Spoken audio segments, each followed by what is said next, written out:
The craziest experiences I've had over the past 5 or 6 years in dealing with woke friends, family members, coworkers, classmates is that when you talk to them, they're very concerned about the trauma that is inflicted on people by words, by beliefs, by microaggressions. They truly think that it's almost violence to hear something you don't agree with.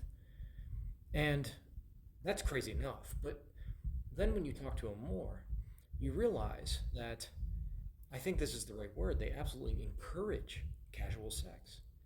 And in my experience, being on this earth for over 40 years, when I look around at people who are really broken mentally, psychologically, it's people who engage in casual sex.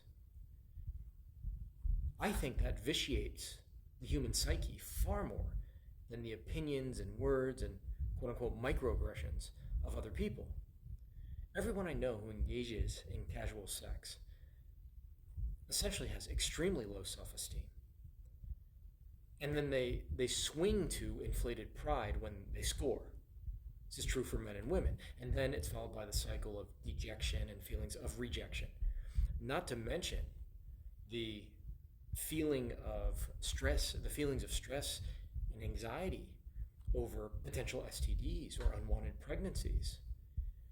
Like the people who are constantly worried about, protecting the psyche, protecting the emotional states of people from words and speeches, violence, and all this, encourage casual sex. And again, in my experience, the most broken people I know, the people who are the most unhappy, engage in the most casual sex, generally speaking. Okay, I'm sure there's exceptions, but it's hard for me to find them in my life, especially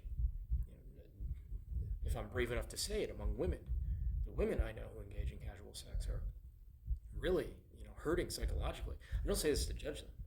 I think we've grown up in a culture that's encouraged casual sex, and well, they are part of culture, and it's infiltrated their psyche. So they can't help but believe it's okay and it's all right. But again, if you were really concerned about the emotional well-being of other human beings, you would advise against casual sex. You would wait for love.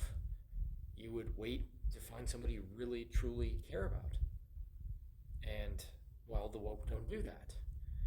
So part of my hair, I had a hat on all day, but this is something that's just crazy every time I talk to them, because I always shift the conversation. Like, what do you think about casual sex? It's like live and let live, do whatever you want. It's sexual freedom for men and women, and I just think you're ruining men and women. I mean, how much is casual sex, like the 1960s and the hippies movement?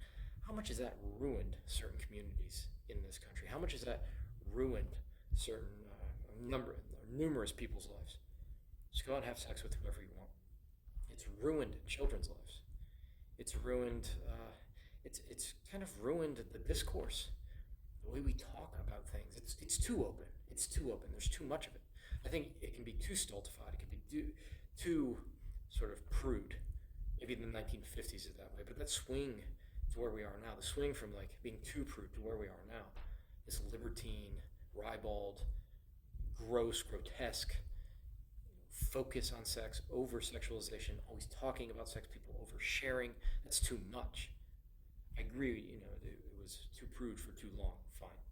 But where we've gone now is it's not wise. And the people who are hurt the most are the people who most buy into the idea that casual sex is good.